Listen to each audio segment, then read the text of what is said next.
I do have a couple minutes worth of remarks I could save, but I do want to make sure that I welcome each and every one of you to the new and expanded Solograti Farm. I'm the director here, also an active member of the Illinois Stewardship Alliance Local Food Farm Caucus, also the Food System Leaders Caucus, and a member of Representative Budzinski's Ag Advisory Council, so I'm happy to be here. I'll save some of my comments about Solograti until after we do introductions for everybody. Thank you. Okay, great. And why don't we go ahead, before I kick off with some remarks, why don't we go around and just do a round of introductions? So maybe Jacqueline, if we could start with you. Jacqueline Evers, Director of the Land Connection. Thank you, Jacqueline. My name is Maggie Bruns. I'm the Executive Director at Prairie Rivers Network. I'm Jen Welling, Executive Director of the Illinois Environmental Council. Jerry Costello, Director of the Illinois Department of Agriculture. Tracy. John Williams, Farm Manager at Solograti Farm. Hello, Katie Adams, Demonstration Farm Network Director at the Savannah Institute.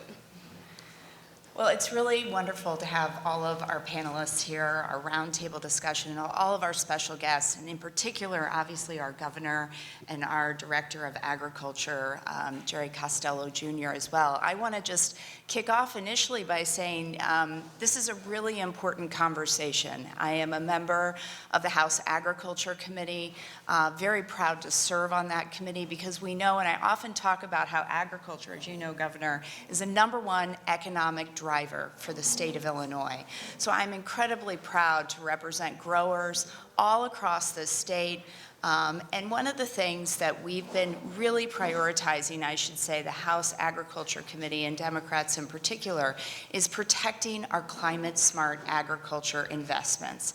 The Inflation Reduction Act made a historic investment in climate-smart agriculture in a number of different programs in a number of different ways that benefit both our climate but also our growers, our local producers, some of our corn and soybean growers, of course. And so what we're looking at right now is the importance of fighting to protect what was a $14 billion investment that we're hoping to have in the Farm Bill to protect climate-smart agriculture. And all of that is really under assault right now, which is a part of what we really want to hear from our roundtable participants on. I want to specifically highlight the cancellations of the Partnerships for Climate-Smart Commodities projects, to also gutting one of the things that I think is so critically important, the Local Food Purchasing Assistance Program.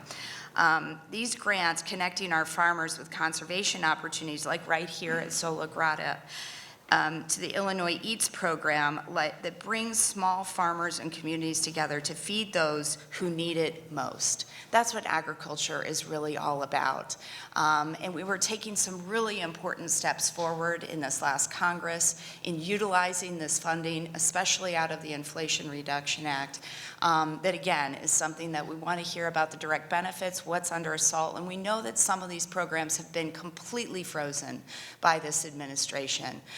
So we'll get to some of that, but with that, I'd like to turn it over to my favorite governor, Governor J.B Pritzker, who's really been a champion on taking on climate, advocating for our farmers, our tremendous leader. So I'll turn it over to you for some opening remarks. Thank you very much, and I run the risk of upsetting at least 16 other congresspeople when I say Nikki Budzinski is my favorite congressperson.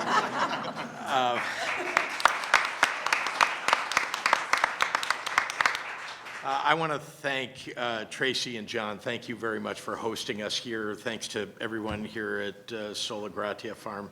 And I love that you are expanding and so much is happening for you. And welcome to everybody who's joined us, and thanks to everybody who's on the panel.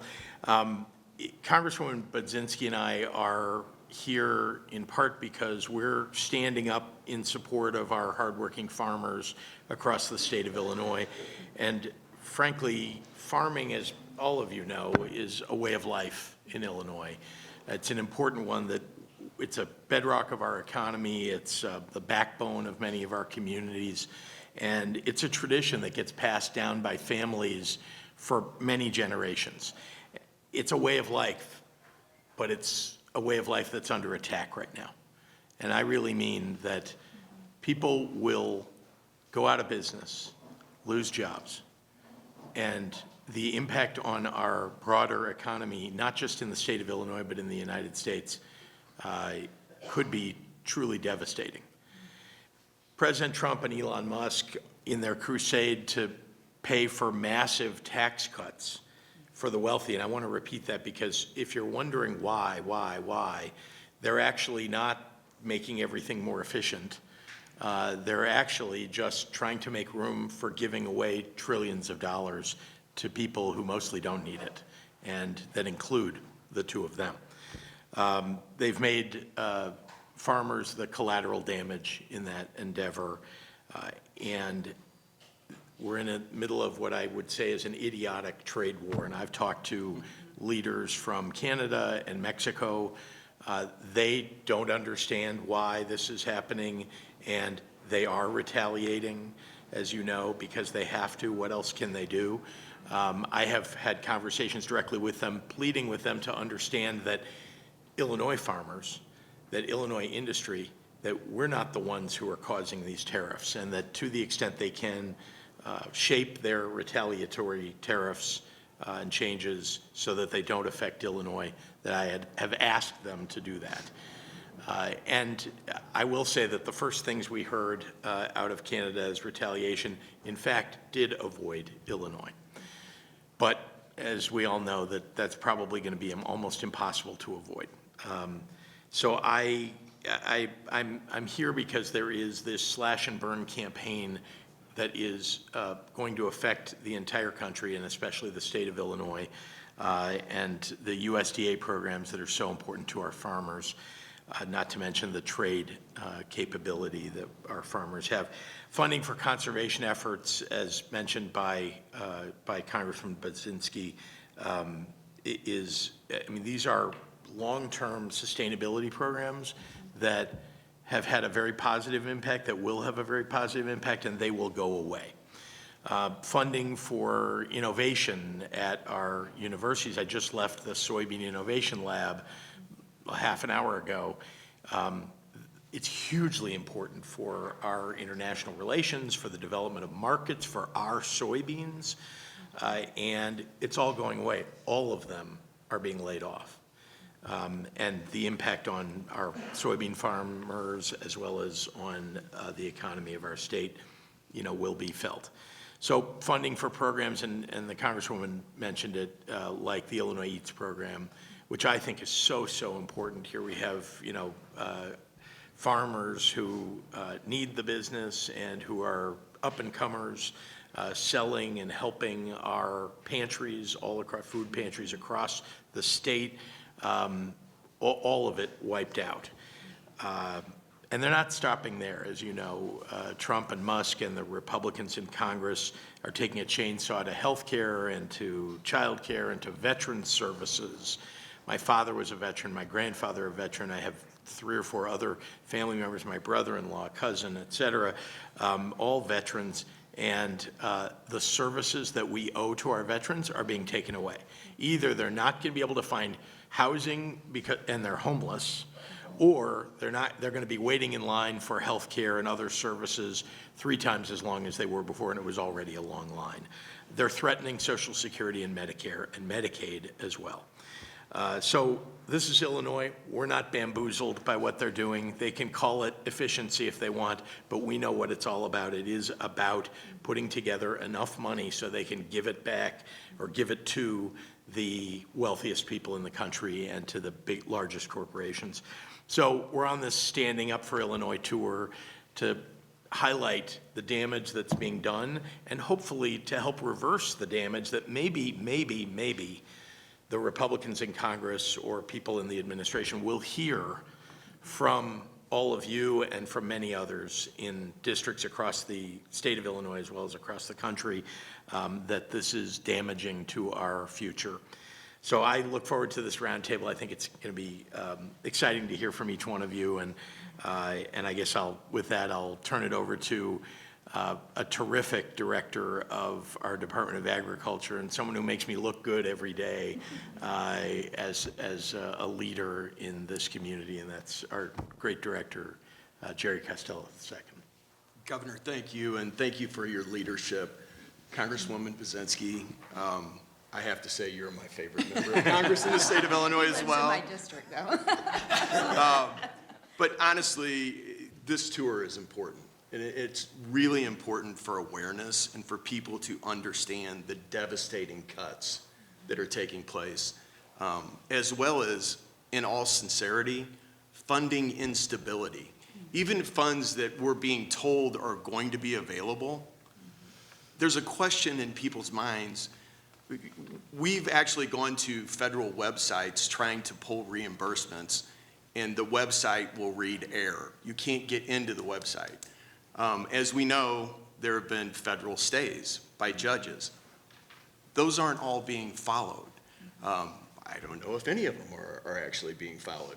So we're in a very, very interesting period of time, and I think it's important for people to understand farmers are businessmen and women too. They need stability. A lot of the programs that we're talking about have been passed by Congress, who has the power of the purse. They're an equal branch of government, and the Trump administration has come in and unilaterally either cut or froze funding that has contractually been agreed to with the state of Illinois. And the contractually agreed to aspect, I think, is extremely important to realize. So I'll try to stay on topic here today, but bluntly, there is so much going on. This is so chaotic, and at times it almost seems schizophrenic. But talking about local foods first, the LFPA program, just an incredible program, a one of a kind in the United States. We in the state of Illinois set this up to directly work with socially disadvantaged farmers under the USDA guidelines. So one of the things that means, and the governor alluded to this, 58% of the farmers, the 176 producers in that program, have been in business 10 years or less. 22% of them have been in business 3 years or less. And why that's really important, the average age of a farmer in the state of Illinois is 58.6 years old. We need new generations to feed not only our state, our country, but the world. This program, it's taking monies, they go to 176 producers. The product is bought at market value, and then those products go to 883 food insecure community sites, mostly food banks, but some other sites. So these foods are going to feed, honestly, the people that are the most food insecure, the most vulnerable in our state. It's an incredible program. The cut, $14.7 million right now that we're being told is cut. That's devastating. When we move on to RFSI, which is a Resilient Food System Infrastructure Program, $6.4 million. That right now we're being told is on hold, so it's frozen. Those grants were meant for the middle of the food supply chain, so after harvest, before retail sales. Probably some of the most expensive equipment that farmers have to buy is like a cold storage facility, trailer, what have you. That program's on hold. If we go over into the conservation aspect that you were talking about, iCover, it's supposed to be over 3 states, Illinois, Indiana, Iowa. Illinois took the lead on this. $25 million, $7 million of it dedicated to the state of Illinois. That program is frozen. Our conservation planner program, we took $3.5 million out of our nutrient loss reduction strategy as a state, accessed $9.4 million from the federal government. That program, not exactly sure where things are going to be with that program as well. So literally, I could keep going on, and I know we only have so much time, and I want to make sure that everybody gets a chance to talk. But I am extremely frustrated, and back to the word instability. The instability that the Trump administration has caused in agriculture in literally 2 months, I'm not sure that I know of a time that we've experienced anything like this before. Yeah.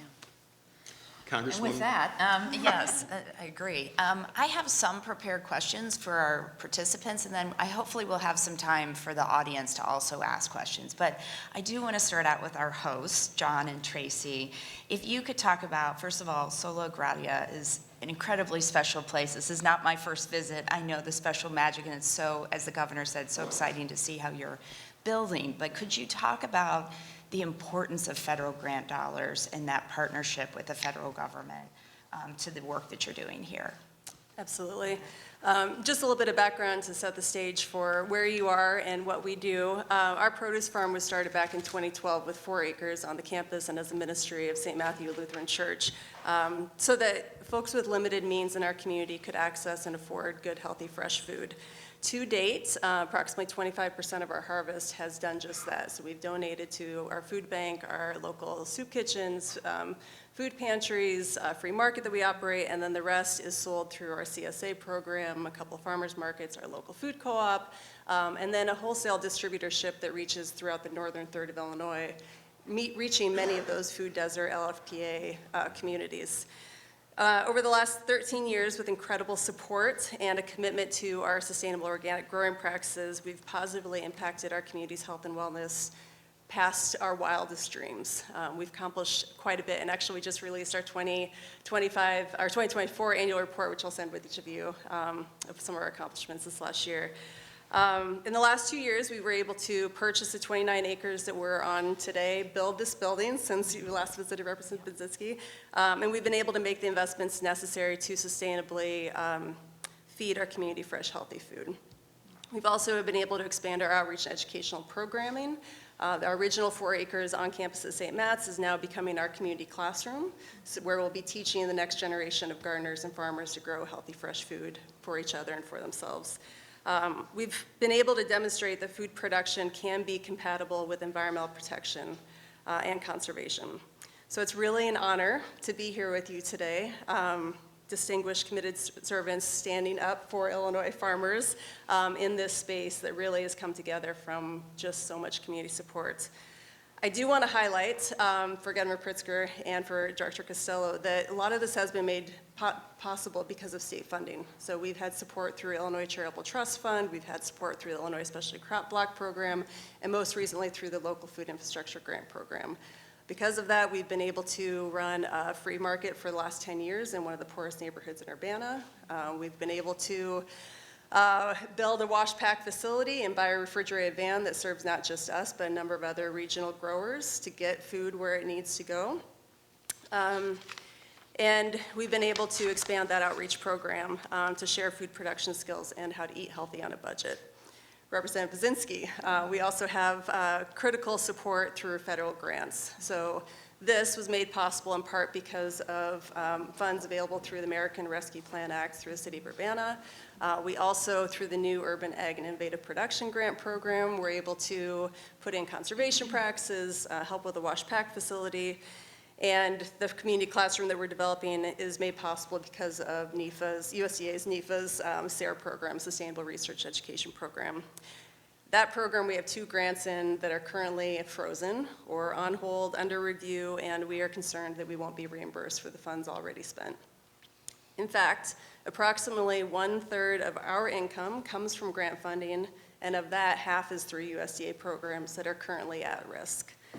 So one example that I want to highlight for you is that we've had support in partnership with the Champaign-Urbana Public Health District for the last 5 years to build a farm-to-school program for the Urbana School District. Urbana School District's students, 75% of them are considered low income. So this is really critical that kids are accessing healthy, fresh food, they're learning how to grow food, and so that support through those federal grants has allowed for us to hire a farm school coordinator for the entire district, develop garden spaces at all 9 schools, curriculum kits that teachers can check out for pre-K all the way through 8th grade that meet curriculum standards. Really every single piece of a farm school program we've been able to put in place with federal funding. More recently, we cut through a lot of red tape and have been able to get not only solas, vegetables, but also poultry, beef, dairy, a number of other products into the school district from local farmers. That's all at risk right now. The other piece of it is we had $14,000 that was made available from the LFS, Local Food for Schools program, that also is cut. So we've been building these pieces up in place, and it takes this careful work to get these sustainable pieces in place. But right now, we're feeling like we're cut at the knees and unable to continue. Our farm manager, John, will be sharing a little bit more about how important our diverse conservation practices here at the farm through NRCS, what we're counting on for resource protection and climate resiliency, which with the wild weather we're experiencing is just absolutely essential for us to be able to continue to grow food for our community. We're extremely alarmed with the chaos that's happening at the federal level. Right now, we have $90,000 in 2025 that's on the chopping blocks. Much of that's already spent.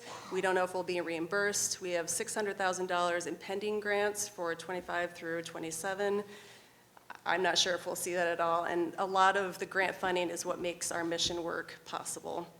So we do intend to continue our important and impactful work on behalf and in partnership with our community members, but the unstable and uncertain future of federal grant funding is going to weaken our efforts, and my fear is that we'll be cutting programs and staff.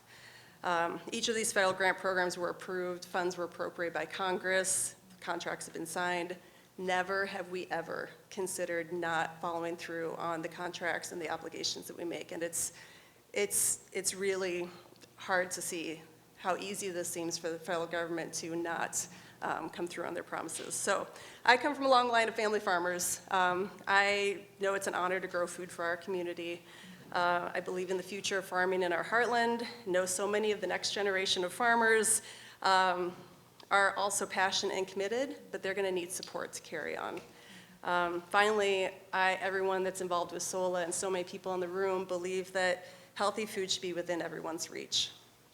We've been working really hard to grow our local food infrastructure with so many partners in this room, and these cuts and threats really hurt. So thank you to each of you for standing up for Illinois farmers, for being here today. Thank you for listening to the stories that we're sharing here from SOLA and from all the stories that are going to be told around the table. Thanks for carrying them forward and for fighting with us for local food and clean energy infrastructure and the protection of our natural resources. Thank you. Thank you, Tracy. John, do you want to add anything? Yeah, I'll just kind of dive into the conservation work that we've been doing here. So we have been very fortunate to have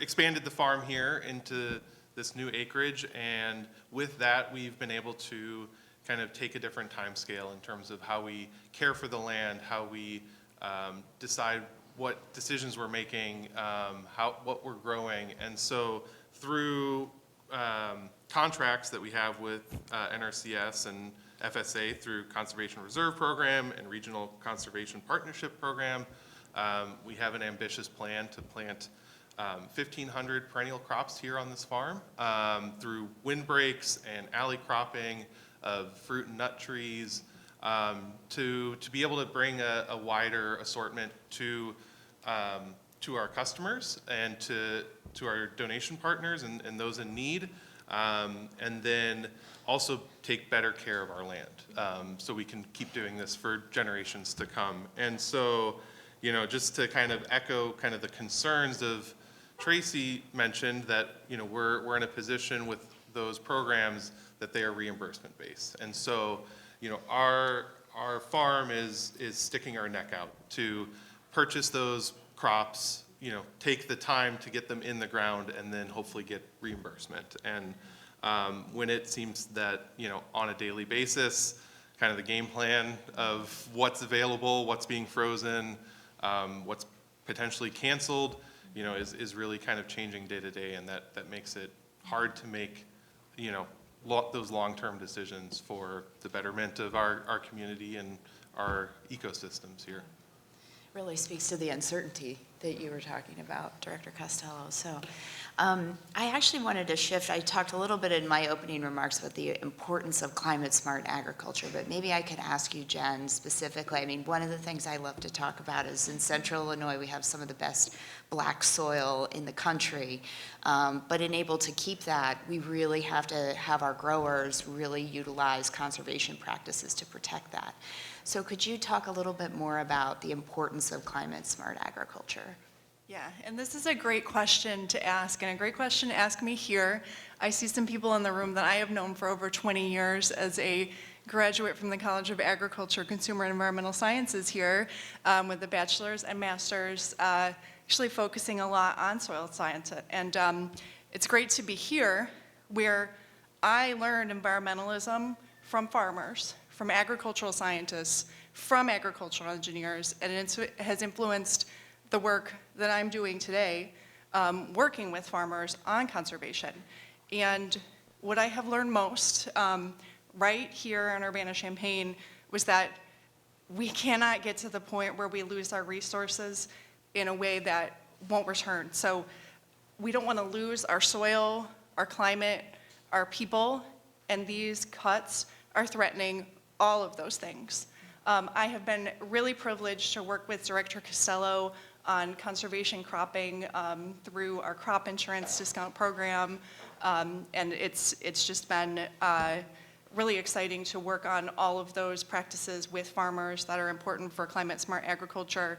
And we've seen cuts to the staff that might be working on conservation cropping, whether it's NRCS or USDA.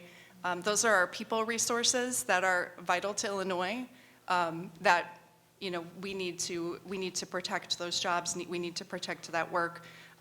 Our great governor, J.B Pritzker, has been so important to the Climate and Equitable Jobs Act, and we've seen how the Inflation Reduction Act, coupled with our nation-leading climate bill, has been so important to agricultural communities who have reaped property tax benefits, who have been able to put up these projects. So just watching all of this chaos that's happening right now, watching all of these cuts, makes me so concerned for the things that could be destroyed that we can't get back, which is why I'm so delighted to have Congresswoman Budzinski, Governor Pritzker, and Jerry Costello being our backstop to ensure that we don't get to that point in Illinois. Thank you, Jen. I just want to say again, one of the bigger fights we've had on the committee is trying to protect that $14 billion out of the Inflation Reduction Act in the Farm Bill that they basically want to, and I say they, our Republican leadership in the House wants to wipe out in order to help pay for these tax cuts.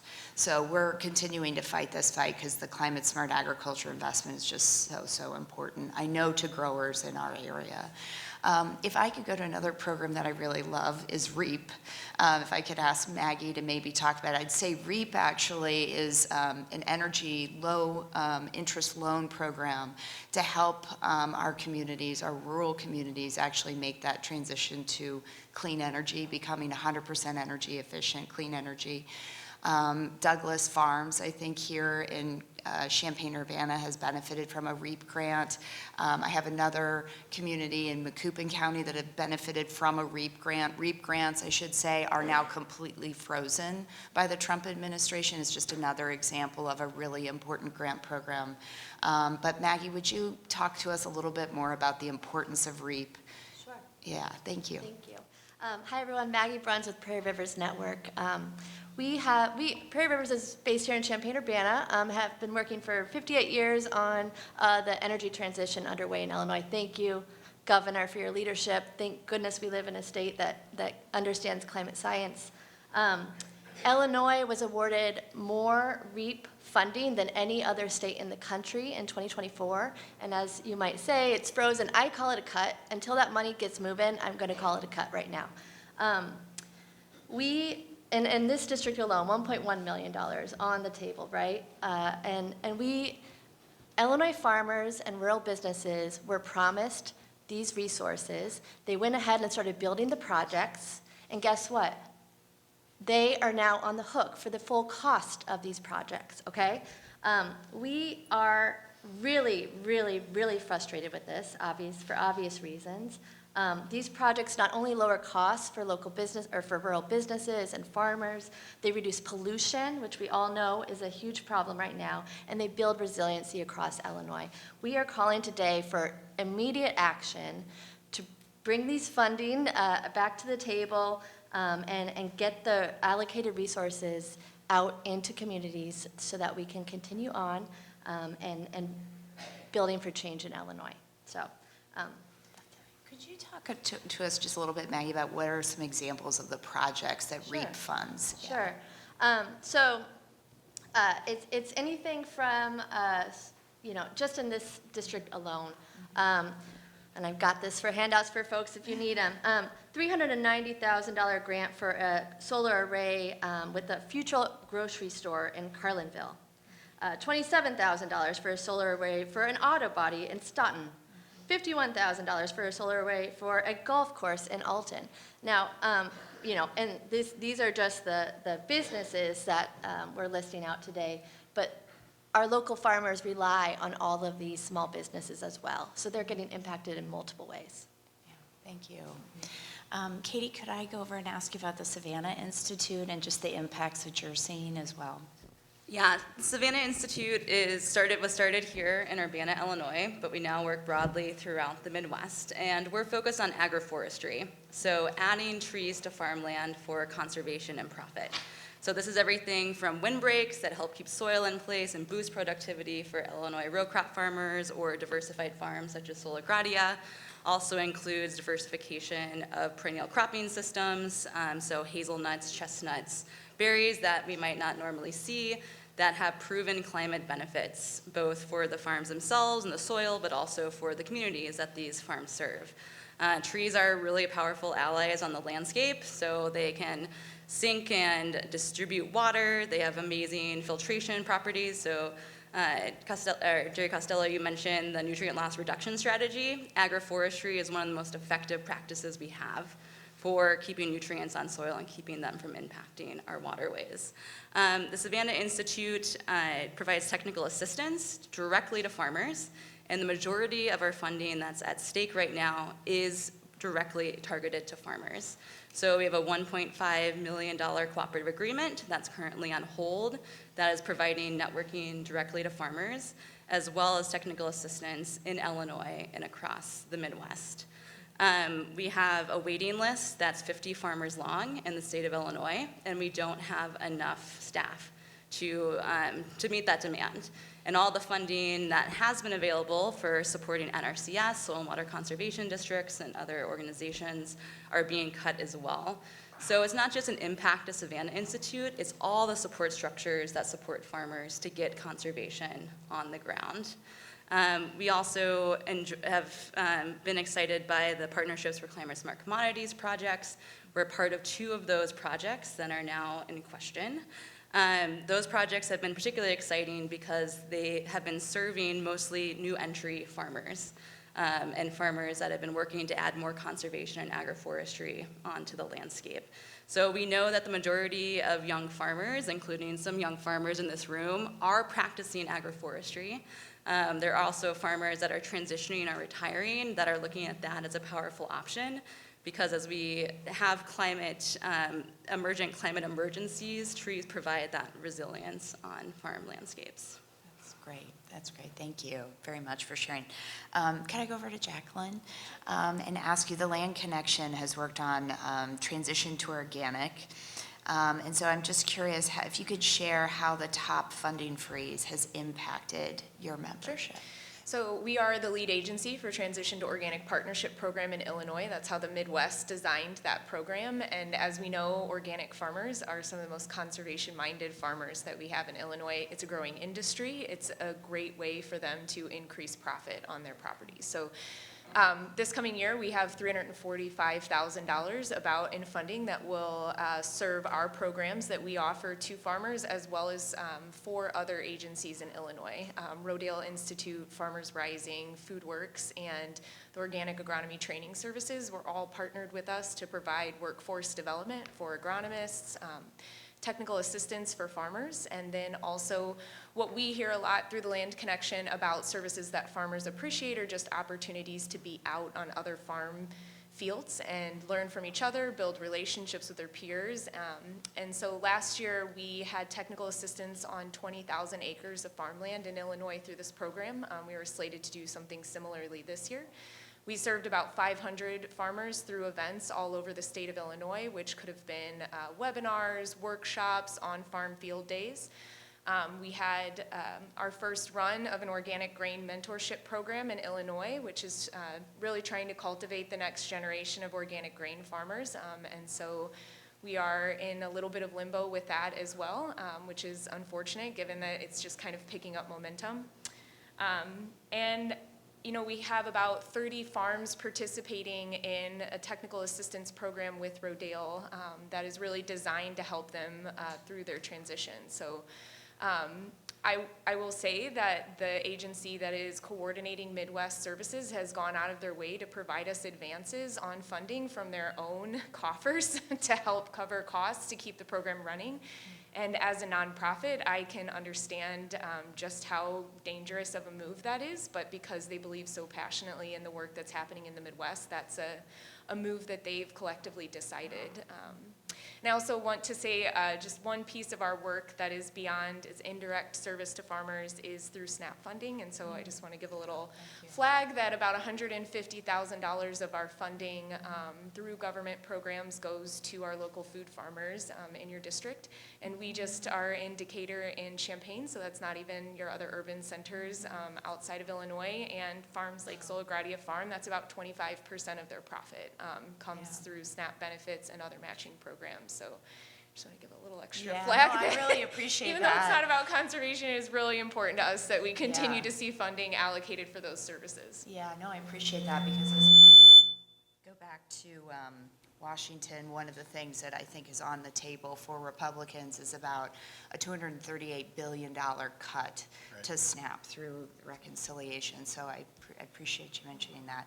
I have just one more question for Tracy, and if it's okay, we could turn the questions over to the audience for anyone that might. I was kind of curious about local purchasing and just how important that is as an aspect to SOLA's operation as a whole. Through the LFPA program. Yeah. So this has been, it's been important for our farm and so many other local farms here. For us, our mission really is to address food insecurity and make sure that those that have limited means can still eat well and healthy. So when we are able to sell to our food bank, for example, we can get, we donate 25%, but the more of our sales that we can also get to the food bank or through a distributorship to these food deserts, we know we're serving people that are really struggling to take care of themselves and are making difficult choices for their food dollars. So, I think we weren't sure how long this program was going to last. We were hoping for 2 years, and I think what we see both for our own farm and from other farms is it's what John mentioned, there were difficult decisions that were made about scaling up, making investments in cold storage and distribution and, pieces that could serve in the longer term and become more of a sustainable part of the operation. And 1 year is just not enough. That wasn't part of the plan. And so we're seeing farmers that were hiring, investing, stretching, knowing that they could get to that next level and then serve, longer term, our communities with good, healthy food. And I know there have been layoffs. I know there are people that are not getting the food that they counted on, and that's, to not have that advance notice.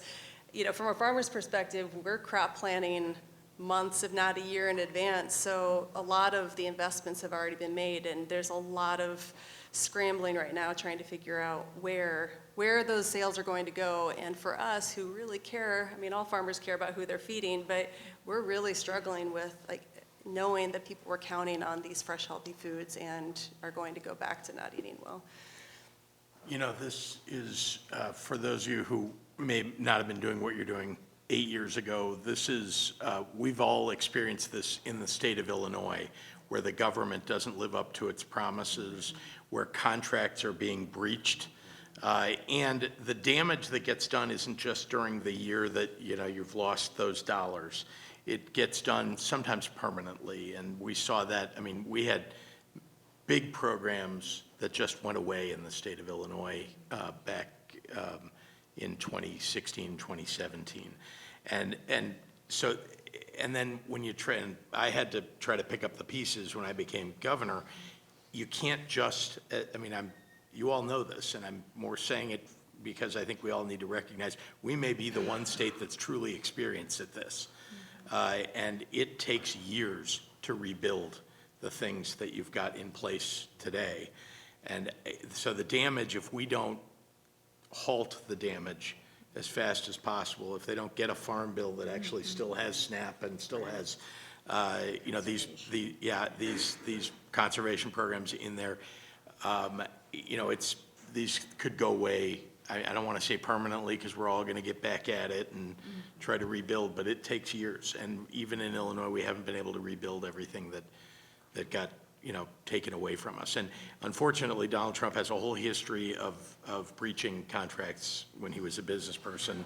When he didn't want to pay, he would just sue the other party, or, you know, fold his arms and wait for them to sue him and hope that they'd be intimidated. So that is what we're up against for sure. But the great news, I think, if I had to pick some good news here, is that we have congresspeople who have a voice, and who have the respect of their colleagues, even on the other side of the aisle, like Congresswoman Budzinski, who can talk to them and whisper in their ears and also remind them that this is happening in their districts too. So, I mean, we have a lot of work to do, but I think getting the word out like you are doing by being here today and by educating all of us, is a first step of something that we really need to get at over the next bunch of months. So. Yeah, years. Can I add just one thing? I'd be remiss if I didn't take this opportunity to make an ask at the state level of both you, Governor and Director. I love think, getting lobbied on. well, while we're waiting to see what happens at the federal level, I do think it's important that the State Department of Agriculture take an opportunity to step up and administer the $2 million local food infrastructure grant program, because the money is already there, and there are holes in place now because of the $6 million RFSI gap that, you know, came to Illinois farmers, and the program was delayed. Now it looks like it's on pause, but if you recall, the first year of LFIG funding, we had 247 farmers and local food projects request $23 million, and there were only $2 million available. So that shows you the need and how many people were already waiting before the federal funding freeze was in place. So I know we have hope at the federal funding level that things will get turned around, but at the state level, I think there is an opportunity to fill some of those gaps. And I can tell you those conversations are taking place. Great, thank you. With that, I think we have a little bit of time. I see one hand. Yes, sir. Pastor Scott, I'm with the Basin Place. Last year, we were on tour together Yep. here, and we were having some conversation about the farm bill. First, let me thank you for holding the line on that budget vote. What do you think the hopes of some of the things we discussed, protecting SNAP, protecting small farmers are with this farm bill? Do we see it actually happen, or with this chaos,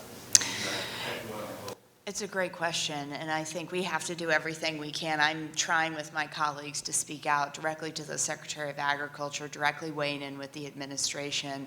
I think what Republicans have planned is initially what they're referring to as reconciliation, which is really what the governor referred to as a big tax cut giveaway to billionaires and corporations in this country. And they're intentionally doing it and coupling it with these cuts to SNAP. They're looking for any financial offset they can find to pay for these tax cuts. So sadly, what we're seeing in this package, this is before we get to the Farm Bill negotiation, is this potential for this $283 billion of cuts to SNAP. And then we obviously are all talking about our concerns around Medicaid, the potential of another $880 billion of cuts to Medicaid. These are all, the Republicans are looking at these as pay-fors for their tax cuts. This is going to impact how we negotiate a farm bill. The SNAP and nutrition title within the Farm Bill is one of the most protected. The Democrats typically, and it is typically also a bipartisan bill. We usually negotiate with our Republican colleagues on this.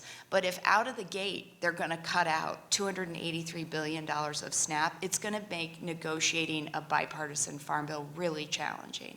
So We have a number of challenges ahead of us, but one of the things I would say, I'd implore to everyone, we've heard some great stories of local impact, is we're really trying to lift those up, to tell the story of what this means. What is REAP? You know, what is EQIP? These are really important agricultural programs that we need to put a face behind them. The same with SNAP, the same with conservation. I mean, so as we have stories here locally in the community, that's something that everyone can do, but we are certainly trying to do everything we can to fight back. Yeah. Can I share one of those exciting sort of voices from the community? The agroforestry community, along with farmers that have diversified, recently sent Secretary Rollins a letter, an open letter, asking the USDA to make diversification a priority of the administration.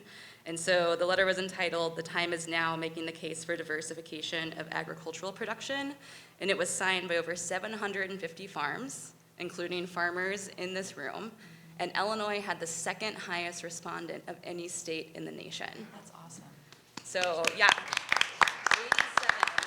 87 farms signed on, and with more time, more will.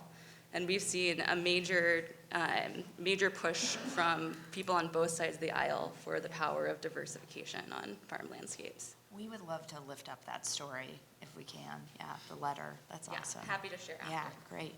Okay. Oh, Mayor. Yes. Mayor Diane Marlin from Urbana. I'm a fifth-generation family farm girl from LaSalle County, so I've got dirt in my blood. But I wanted to share the story. First of all, Urbana has one of the longest-running, largest farmers market in downstate Illinois, and 5,000 to 6,000 people every Saturday come through the market, many of them using SNAP and WIC. So that's another connection to the importance of this program.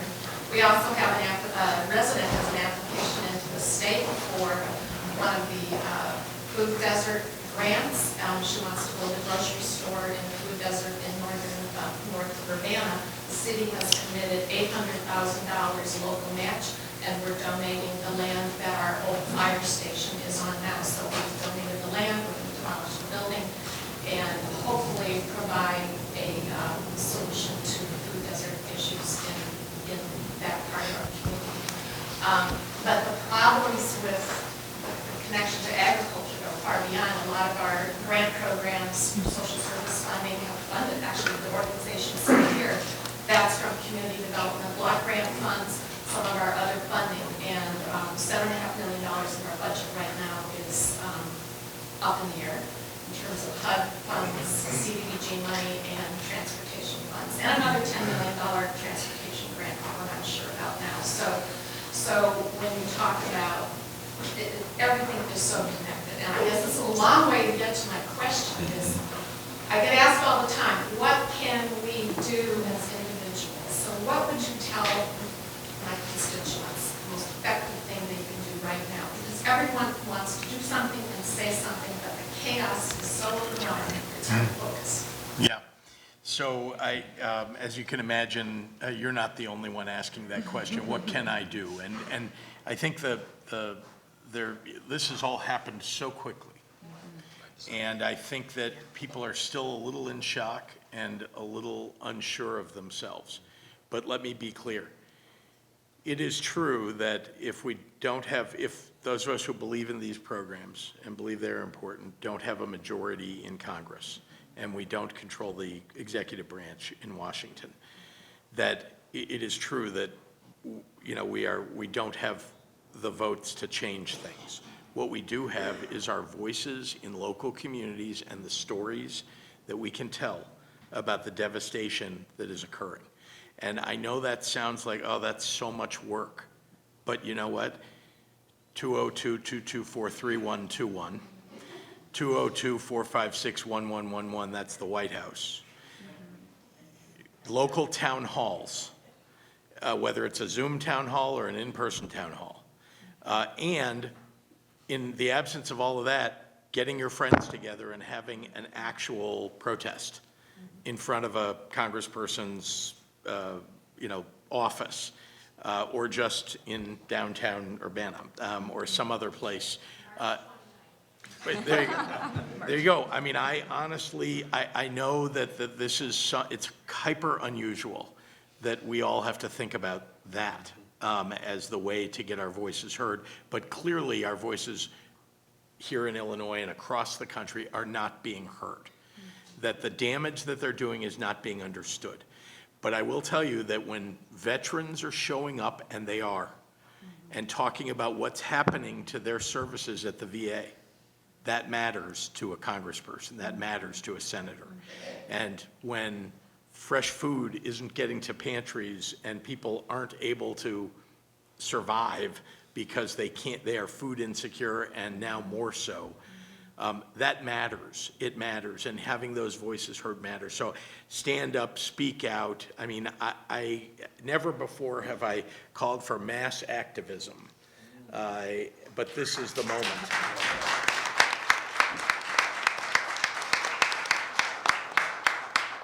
Yes, sir. Great to see you all today. Congressman Budzinski, these funding cuts hitting Illinois farmers hard, especially, with those relying on LPA and RFSI. Are there opportunities in Congress at all right now to secure alternative funding, or is this just something that needs to be litigated in the courts? I mean, I wish I could tell you that there was a secret stash of additional funds that we could all go after. I think it is about fighting this. One of the things I've been trying to really lend my voice to is what are really the illegal funding freezes that these are. These are illegal. They are moving their way through court, and you're seeing that we are winning those court cases. So we do have to, where we can, and where I can, I've been signing on to amicus briefs to weigh in and say, yes, those are, because I think to the mayor's point, this is obviously about agriculture, but we're seeing this impacting infrastructure grants, highly competitive infrastructure grants at the federal level that we also won that are also frozen. So this runs really deep. So I think we need to just keep fighting for the funding that was committed to us, make sure that we're getting that and bringing that back home. And really what we're looking at more in Washington is defense against cuts. Further cuts, which I think is what is really the fight ahead of us. So, yeah, yes, ma'am. My name is Leslie Cooper Van. My husband, Wes Gerald, and I are the founders of Prairie Fruits Farming Creamery here in Champaign, Illinois, award-winning goat cheese. What I would like to know is, are you hearing from commodity ag producers? Are you hearing from folks who voted for Trump? And are they expressing their concerns about these policies and how these policies are actually impacting them? Because we all speak from a particular point of view and a voice that represents a kind of agriculture that is not represented by those in commodity ag. And it would be really helpful and powerful if those folks also started voicing their concerns, because I am sure these policies are not just impacting farmers like us, they are impacting commodity ag farmers as well. Yeah. I would just say, I feel actually really passionately about this question. I think that we should all be having new conversations in rural communities because of what this administration is doing. Agriculture is obviously the tip of the spear. I meet very regularly with my commodities groups, which are obviously corn and soybean. They are very concerned because they are taking advantage of these conservation dollars. EQIP, which is one of the most important programs within the USDA to help incentivize conservation, already oversubscribed. What we're seeing is a freeze to these types of programs, or at least a lot of uncertainty again, which we know in agriculture, uncertainty, I think as you've heard throughout this day, is really the killer of the economy, the agricultural economy. So the commodities groups are very concerned. We're kind of blessed, to be honest, in Illinois, that I think our corn and soybean associations are more forward-looking than maybe you could find in some other places. But so we work really closely with them. But I think when I was making the larger point about what is happening in our rural communities, and agriculture obviously being a part of that, I do want to also highlight issues like Medicaid. because if these cuts are made to Medicaid, I also hear consistently in all of our communities, in our rural communities, the healthcare crisis that is really taking place, and what a large portion of our hospitals in our rural communities are reliant on Medicaid. This will close our rural hospitals.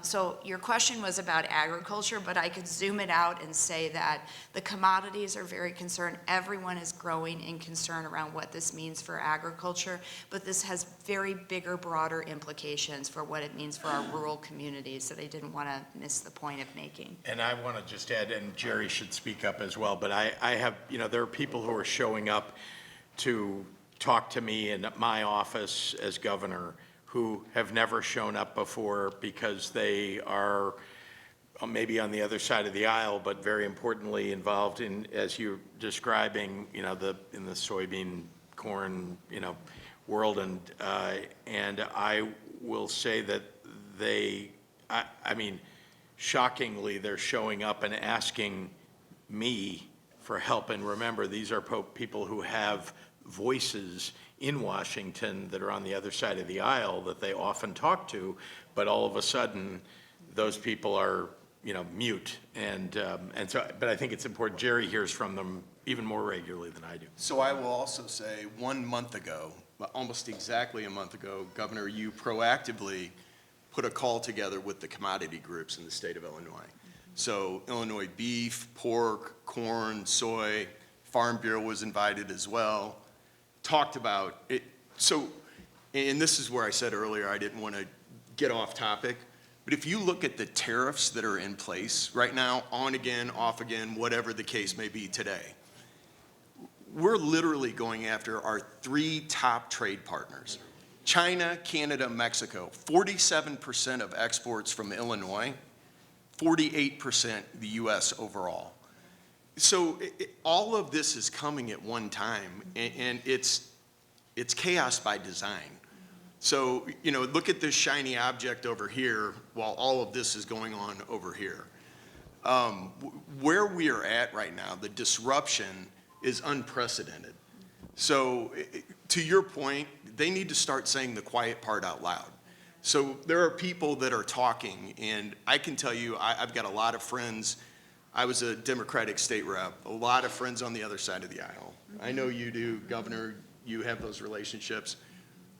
People are talking on the other side of the aisle. They're just calls from current legislators on the other side of the aisle to ask me to work with them on fighting what their party is doing in Washington, D.C. I can't tell you who they are because they would kill me. If Right, exactly. But I mean, honestly, it's surprising. It's the first time I've seen this, and I'm glad of it because that ultimately is how we're going to win, when people on the other side of the aisle who are being quiet, right, because they're afraid, that's why they're being quiet, all of a sudden are going to, when they speak up and speak out, that's going to make a big difference. But all of us, everybody, whatever party we belong to, need to. Yeah. Can I add to that? So last week I was fortunate to get to serve as the Illinois representative to the National Farmers Union Convention in Oklahoma, and I can say from my story, from my conversations with farmers across the country of different scales, of different products, the gambit is wide, that these concerns are wide-reaching, both across the country and depending on what people are growing. And I was inspired by the vigor that people were talking to me about their challenges and their concerns about the family farm closing up shop because they don't know what kind of price they might get in their corn and beans this fall, or local farms or local diverse vegetable farms that don't know what their season ahead looks like. And so as a fellow farmer, I want to say just like stand up, speak, even if it's someone that you voted for, you can still criticize that and say what's going wrong and where you want, improvement moving forward. Yeah, well said. Yes, ma'am. Hi, I'm Jennifer Bamberg from Investigate Midwest. Governor Pritzker, I have two questions for you. The first question is about farm labor.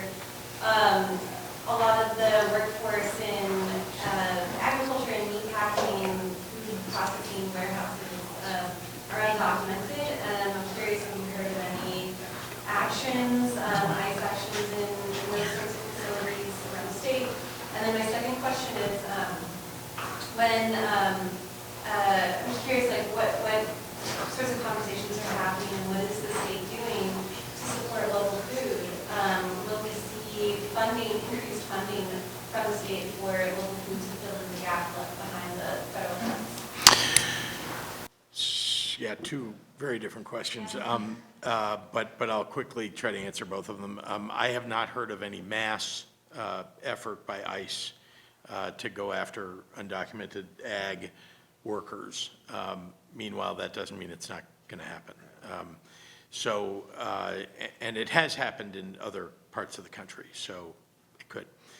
So that's the short answer to that. I think on the question of food insecurity and how we're going to deal with the loss of federal funds, I've said about virtually everything here that, what we're talking about across the board, healthcare, education cuts, et cetera, that we don't have what right now looks like about $11 billion that we will lose to the state of Illinois. We don't have $11 billion to fill in the gaps on education, healthcare. You're talking about a particular program. We are funding that program, but trying to increase in a world where we've got to worry about keeping our rural hospitals open when we lose, if we lose what I think we may in Medicaid, we've got to, it's going to be triage. Something's going to close. Maybe multiple hospitals will close. So I'm just giving you that as an example of there's a lot of pull in a lot of areas of budgeting and support that will take away from things that we might like to do and fill in the gap for like this. Obviously, food is a basic necessity. Shelter is a basic necessity. And so we want to prioritize taking care of people as best we can. But healthcare is a basic necessity, if you ask me. And so these are all things that are pulling on our state budget. Again, I want to remind everybody what the purpose of all of that is, of taking all that away is. It's to give big tax cuts to people who don't need them. Yes, sir. Joe Campbell with the Associated Press. Talk a lot about, pushing back. And Democrats at the national level had their first opportunity to do that with the spending bill. They did not really do that. And this is a question both for the governor and the congressman. Do you believe it's time for change of leadership in the Senate? Can I take that first? Sure. Maybe take a little heat off the Congresswoman.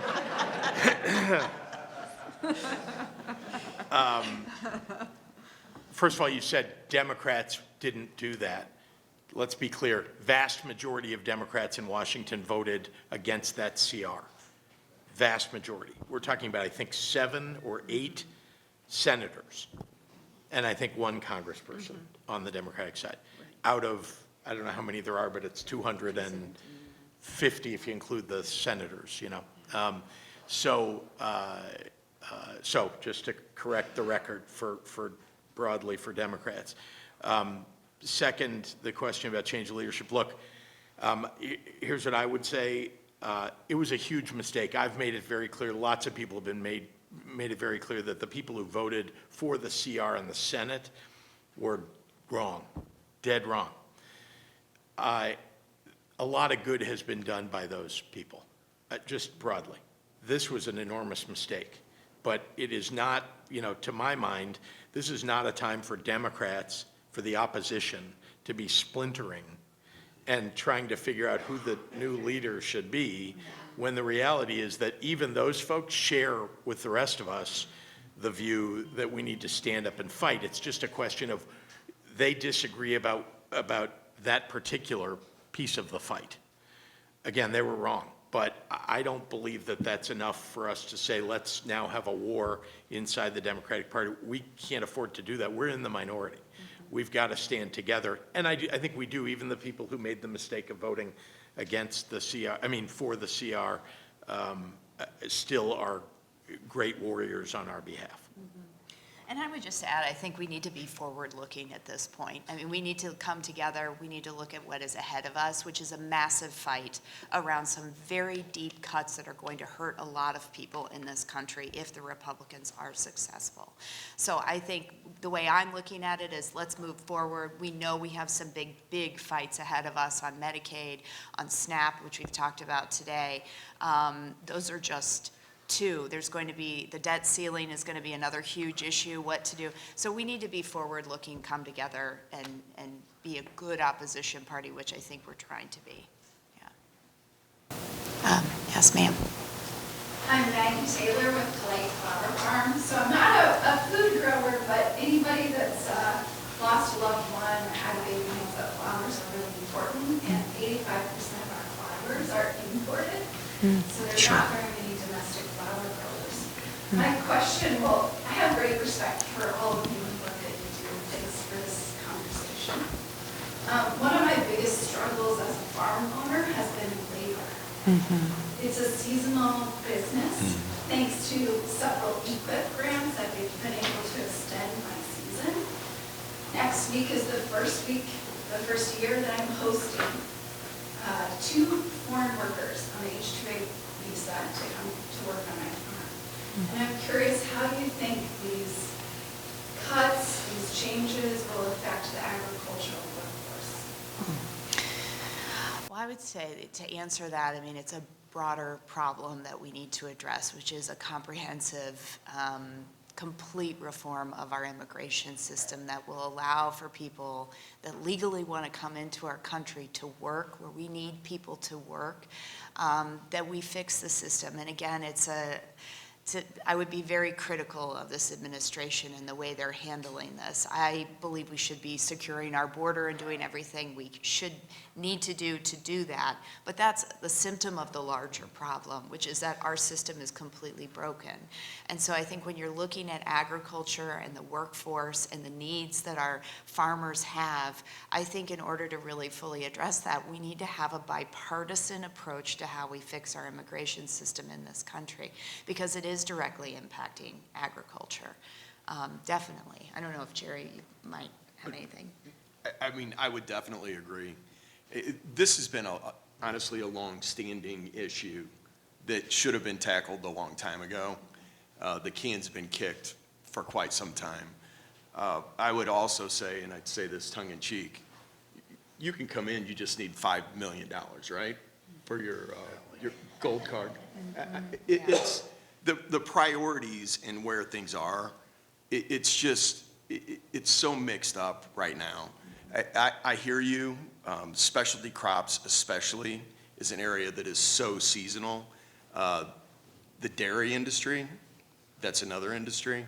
So, I mean, it's something that we absolutely have to get. Horseradish in Collinsville, pumpkins. But yeah, it's definitely an issue that has to be worked out. It's been, like I said, kicked down the road for quite some time. $5 million or our gold cherub for the Oval Office.